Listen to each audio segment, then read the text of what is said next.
Quiero invitarlos a que abran sus Biblias en el libro de Romanos capítulo 15. Y dice así la palabra de Dios en el libro de Romanos capítulo 15, versículo 1. Así que los que somos fuertes debemos soportar las flaquezas de los débiles y no agradarnos a nosotros mismos. Cada uno de nosotros agrade a su prójimo en lo que es bueno para edificación.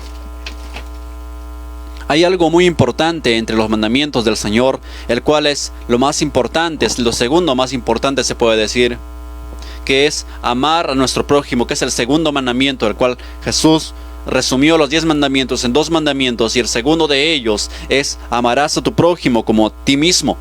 Pero el amor tiene que ir reflejado en diversos aspectos. Hay ciertas personas que creen que el amor es permitir todas las cosas. Es decir, bueno, nosotros aquí en la iglesia amamos a los hermanos, por lo cual le permitimos que cada uno haga lo que quiera. Eso no es amor. Ciertamente cuando alguien ame a su hijo, va a corregir a su hijo cuando tiene una mala actitud, pero lo va a hacer con amor. La Escritura dice en el libro de Gálatas capítulo 6 que cuando alguno es sorprendido en alguna falta, vosotros que sois espirituales, restauradle con espíritu de mansedumbre. En este tiempo los cristianos ya no quieren ser corregidos por sus errores. Aquel que peca de una forma no quiere ser corregido porque piensa que nadie lo puede corregir, nadie lo puede disciplinar. Y ciertamente ese es el error cuando pensamos que la palabra de Dios te da autorización para hacer lo que tú quieres, y no es así en ninguna forma. La Escritura nos dice que cuando alguno es sorprendido en alguna falta, restauradle. Ahora, cuando dice restauradle, no está diciendo que le permitas que siga pecando como quiere. Cuando alguien que peca en la congregación, es cierto, necesita ser restaurado esa persona. Cuando alguien comete un error de alguna forma, necesita la restauración esa persona, ese hombre, esa mujer. Necesita una restauración. No significa que, como alguno decía, bueno, pequé pues, entonces ¿qué más? ¿Qué más puedo hacer? Listo, ya pequé, entonces al final ya es mi pecado y listo. Todo fue ahí. Al final perdónenme y olvidemos todo eso, pero no es así en ninguna forma. Y en este tiempo ese es el problema en el cual la iglesia ha entrado en esa dinámica de permitir lo que sea en la iglesia, en permitir que cualquiera peque y siga adelante y piensan o se piense equivocadamente que eso es amor. Eso no es amor. Es como cuando un padre, hace un tiempo les dije, cuando un padre, como todo padre, como toda madre, dicen, en esta casa se entra máximo a las 10 de la noche. En esta casa, en la casa de un creyente, no se puede entrar jamás ebrio. En esta casa se tiene que entrar máximo a las 10 de la noche. Y ninguno tiene que estar divagando por las calles o por las parques como si fuera alguien de la calle. Tiene que trabajar, tiene que hacer lo que le corresponde. Si le corresponde estudiar, estudie. Si le corresponde trabajar, trabaje. Y cada uno cumpla con sus obligaciones. Y dice, entonces en el momento que te toque cumplir tu obligación, haces tu obligación. Y un buen día, uno de los hijos llega tarde a casa, más de las 10 de la noche. Y el papá, ¿qué le diría? ¿Qué piensan, mis amados, que el papá le diría? Ah, bueno, llegaste a las 10 de la noche y no importa lo que hiciste. O no importa que llegaste más de las 10 de la noche, ¿le dirá eso el padre? En ninguna forma. Un padre dirá, ¿qué pasó? Esta es la primera vez que llegas más de las 10 de la noche. Esta es la primera vez que llegas más de las 10 de la noche y no se puede volver a repetir. Porque tú conoces las reglas de esta casa. Tú conoces cómo se debe llegar a esta casa. Y si otro buen día llega nuevamente, pero en esta vez llega ebrio o llega oliendo a haber consumido una sustancia que no debía, ¿qué le dirá el padre? Le dirá, yo te amo, por lo tanto sigue haciendo lo que quieres. No, el padre le dirá, no está bien lo que estás haciendo. Por lo tanto, te tengo que corregir, te tengo que disciplinar. Número 1, voy a hablar contigo, voy a hablar contigo porque lo que tú estás haciendo no está correcto. Porque no estás causando nada bueno como reflejo ante tus hermanos que están en la casa. Y mucho menos ante los demás, las personas que están afuera. ¿Qué dirán de nosotros? Por lo cual, tú no debes volver a llegar más de las 10 de la noche. Y mucho menos consumiendo otras sustancias que no debes consumir. Pero si el padre le dice, bueno, no importa que llegues más de las 10 de la noche, la próxima, el hijo, le aseguro que el hijo va a llegar a las 11 de la noche. Y si esta vez el padre no le dijo nada, la próxima, le aseguro que el hijo va a llegar más tarde. Y la próxima, si no le dice nada, va a llegar mucho más tarde, en condiciones terribles. Y un buen día llegará, o un mal día llegará a las 4 o 5 de la mañana, oliendo a sustancias, cayéndose completamente al piso, lleno de vergüenza. O un día a las 3, 4 de la mañana le agarrará un carro cuando está en una avenida y le atropellará porque está andando ebrio. Entonces, el amor no es permitir todo, mis amados. Eso es un concepto equivocado. El amor no es permitir todo. A veces como padres, y hoy me doy cuenta por mi hija, que a veces disciplinar desde pequeños, hay que disciplinar a los hijos, hay que hacerles entender que ellos tienen que caminar rectamente. Y a veces para un padre es difícil disciplinar, es difícil corregir para un padre, es difícil, duele. Alguna vez seguramente algún padre que está viendo esto sabrá que para un padre duele mucho más para él mismo disciplinar a un hijo. A veces te duele tanto que es como si te estuvieran desgarrando una parte de tu piel porque no quieres castigar a tu hijo, porque es doloroso para ti. Pero es necesario hacerlo sabiendo que esa disciplina va a causar algo bueno, un impacto positivo en tu hijo, para que se forme como alguien válido en la sociedad, para que se forme con un carácter firme, como alguien que va a ser una persona útil dentro de la sociedad en la cual se desarrolle. Tener amor por las personas o por los hermanos en la iglesia no significa permitirles siempre que sigan en pecado, porque alguien me decía un día, entonces tenemos que amarlo porque esa persona cayó en pecado y nadie está libre de poder equivocarse de alguna forma. Y eso es algo que siempre les digo a los hermanos. Nadie está libre de poder equivocarse, de cometer un error de alguna forma, de la caída. La escritura dice, el que piensa estar firme, mire que no caiga. El que piensa estar firme, mire que no caiga. Nadie está libre de eso. Nadie está libre. Pero ciertamente nosotros, mientras estemos en la fe, debemos aferrarnos a la verdad y a una vida de santidad. Eso es lo que Dios demanda de nosotros. Y le digo, cuando alguno se equivoca en una congregación, necesita esa persona ser corregido, ser exhortado, ser amado, pero amado verdaderamente. No amado como decir, vamos a tapar lo que tú haces, por lo cual vamos a taparte para que tú no recibas ningún castigo. Vamos a taparte y vamos a olvidarnos todos juntos. Eso no es amar. Si el padre, un día su hijo llega a las 3 de la mañana, o su hija, que es algo impensable, llega a las 3 de la mañana completamente ebria, cayéndose a la casa. Si el padre le dice, ay hija, bueno, no importa lo que hiciste, la próxima vez llegará en condiciones mucho peores. La próxima ya no podrá tener el control de su vida, porque es así. Es así cuando alguien no sabe poner disciplina en su casa. Por eso la escritura es bien clara. Dice la escritura que si alguno no puede gobernar bien su propia casa, si alguno no puede gobernar bien su propia casa, ¿cómo gobernará la iglesia de Cristo? ¿Cómo gobernará la casa de Dios? ¿Cómo va a ser? Si ni en su casa puede tener orden, ni en su casa. Si yo, por ejemplo, un día me pongo a hablar que los maridos tenemos que amar a nuestras esposas, pero yo en secreto golpeo a mi esposa.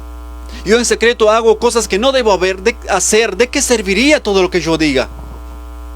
La escritura dice que tenemos que tener una conciencia limpia, libre de pecado.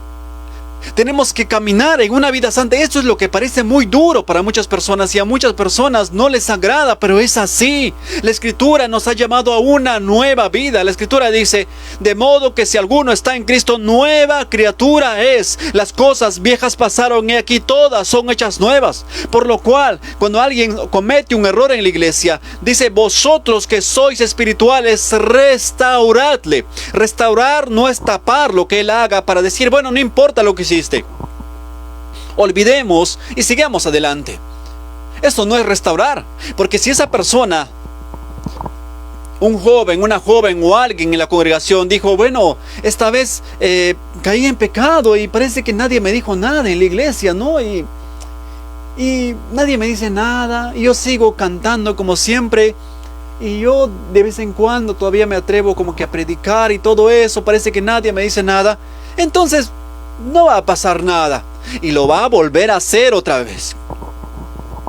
Y lo va a volver a hacer otra vez. Porque dice la Escritura, ninguna disciplina al presente parece ser motivo de gozo. Y es así, la disciplina nos cuesta, la disciplina nos duele. Seguramente van a decir, ay, pero no me aman, por eso me disciplinan, así, seguramente sí. La Escritura misma dice, ninguna disciplina al presente parece ser motivo de gozo, pero da el fruto apacible de justicia a los que en ella han sido enseñados. Cuando pase el tiempo, da el fruto apacible de justicia a los que en ella han sido ejercitados. Si a algunos se les deja sin disciplina en la iglesia, en una congregación o incluso en casa, el hijo pensará, es normal llegar a la casa fuera de la hora. Mi papá nunca me dijo nada. Yo me acuerdo cuando era todavía más, tendría unos 14, 15 años. Tenía un primo que le gustaba bastante las fiestas, y yo toda mi vida crecí en la casa de oración, en una familia en la fe.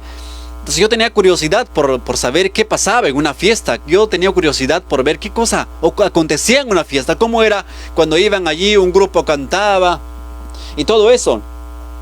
Tenía una curiosidad porque por bastantes años, desde que empecé a tomar conciencia, veía que año tras año, por las fiestas patronales, venían grupos, este grupo y el otro grupo, este grupo y el otro grupo. Yo decía, pero ¿qué se sentirá?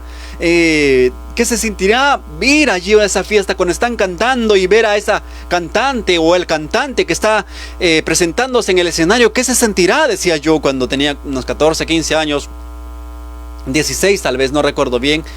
Entonces un día mi primo se había comprado una boleta para irse a la fiesta. Entonces le digo, ¿me llevas? Le dijo, ¿me llevas? Entonces, cuando estábamos ahí, le digo, ¿me llevas? Me dice, pero tu papá no se vaya a molestar, después no me echas la culpa a mí, me dice así. Le digo, no, me voy a escapar de mi casa sin que mi papá me vea, y al final me voy a entrar a mi casa sin que mi papá me vea, y al final nada va a pasar. Entonces me acuerdo que salí de la casa, y cuando yo regresé, y llegué a la fiesta, y era un lugar donde que por un grupo, parece que una fiesta promocional, algo así, de alguna promoción que habían salido que iban a salir, habían contratado una orquesta, algo así. Entonces estaban ahí, y veía que cuando entramos a la fiesta pagamos una entrada, no recuerdo cuánto fue en ese tiempo, no sé, como 5 soles, no sé cuánto tiempo, y pagué y entré. Y mi primo, me acuerdo que se encontró con sus amigos, se puso a un costado y empezaron a tomar.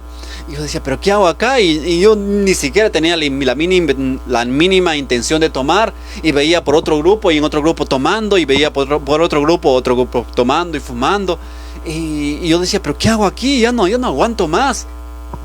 Y me paraba, daba la vuelta y hacía frío, miraba por aquí, miraba por allá, pero me sentía fuera de contexto. Sentía que estaba fuera de lugar, no sabía qué hacer, la verdad. Me sentía completamente abrumado por todo lo que pasaba. Y por aquí abrazados y medio borrachos, hablando cosas que no deberían hablar, riéndose, y supuestamente eran tan felices, se reían fuerte y todo eso. Y decía, ¿qué hago aquí? Y eran como 1 de la mañana. Nosotros habíamos entrado a la fiesta como a las 10 de la noche, y eran como la 1 de la mañana. Y yo digo, ¿qué hago aquí?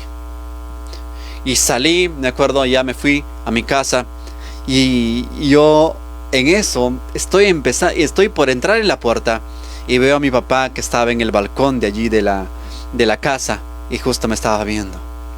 Mi papá solamente me observó y me dijo, la próxima que salgas de la casa, vas a ver cómo te voy a disciplinar. La próxima que me salgas de la casa para ir así a ese tipo de fiestas y todo eso, vas a ver lo que te pasa. Y me acuerdo que fue una advertencia que llegó tan profundo en mi corazón, pero no tanto por el miedo de ser castigado, más fue porque vi que en esa fiesta tampoco había nada que pudiera edificarme. No había nada, ningún tipo de felicidad, porque yo me sentía completamente fuera de contexto, porque jamás había ido. Jamás he tomado ningún tipo de licor, nunca en la vida no he tomado ningún tipo de licor, jamás me he emborrachado de ninguna forma, nada de eso, nunca me he acostumbrado en eso. Entonces, mi papá me exhortó, me llamó la atención de una forma tan fuerte, que dije, no voy a volver a hacer esto. No voy a volver a hacer. Entonces, cuando un padre, una madre sabe poner la disciplina en su hogar, sabe poner la disciplina en su momento, entonces el hijo se va a formar de ahí en adelante, se va a formar. Y va a decir, bueno, no debo llegar a mi casa en altas horas de la noche porque esto no es correcto, esto no es correcto. Entonces, dice que nosotros debemos corregir. El amor no es permitir todo. Luego lo vuelvo a decir una vez más, porque hay quien dice, bueno, es que no juzgues porque al final a todos Dios nos juzgará, porque no hay ningún perfecto en la tierra, por eso yo no juzgo. Y no serás cristiano, ¿verdad? La escritura dice en 1 Corintios capítulo 6, si vosotros vais a juzgar a los ángeles, ¿acaso no sois capaces de juzgar estas cuestiones más pequeñas? Las cuestiones debemos juzgarlas, pero no para criticar, para creernos mejores que otras personas. Jamás debemos pensar eso. La escritura dice, el que piensa estar firme, mire que no caiga. Jamás debe pensar usted que es el mejor que otras personas. Nunca debe pensarse, porque dice la escritura, porque ninguno tenga más alto concepto de sí que el que debe tener, sino que cada uno piense de sí con cordura, estimando a los demás como superiores a uno mismo. Entonces, mis amados, necesitamos confiar en Dios, entregarnos por completo, restaurarnos completamente, como hijos verdaderos de Dios, caminar todos los días firmes, agarrados, tomados de la mano del Señor. Así que restaurar con amor a aquellas personas que están viviendo momentos difíciles, restaurarlos